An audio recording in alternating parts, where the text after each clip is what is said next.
جن لوگوں کی شب برات میں بھی بخشش نہیں ہوتی وہ کون لوگ ہوں گے؟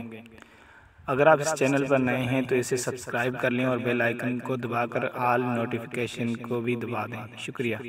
حضور اقدس صلی اللہ علیہ وآلہ وسلم نے ارشاد فرمایا کہ حق تعالی شانہ شعبان کے 15 شب میں آسمان دنیا کی طرف نزول فرماتا ہے اور سب گناہ گاروں کی مغفرت فرما دیتا ہے۔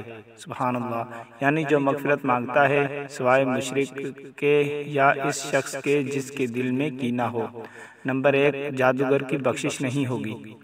نمبر 2، اور غیب کی خبریں بتلانے والا، جیسے کہ آج کل فال والے اور حاضرات والے اور عملیات والے کرتے ہیں۔ نمبر 3، عریف یعنی ہاتھ کی خطوط، ہتھیلی یا دوسرے آثار دیکھ کر غیب کی خبریں بتلانے والا۔ نمبر 4، ظلم سے محصول یعنی ٹیکس چنگی لینے والا۔ نمبر 5، سرہنگ ظالم جابی یعنی جو حاکم کو ناجائز موصول آمدنی کے طریقے بتلاتا ہو۔ نمبر 6، کوبتا یعنی تنبور، طبل یا نرد والا یعنی باجا، گاجا، ڈھول تماشا کرنے والا۔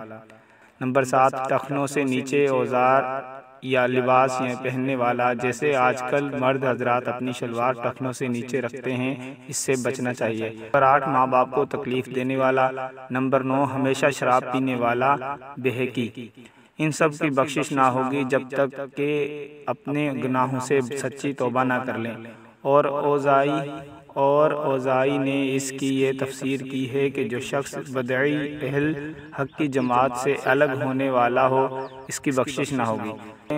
سب روایتوں پر نظر کرنے سے کر کے سمجھ میں یہ آتا ہے کہ گناہ کبیرہ بغیر توبہ کے معاف نہیں ہوں گے، اور گناہ صغیرہ اس رات کی برکت سے حق تعالی معاف فرما دیتا ہے۔ سبحان اللہ۔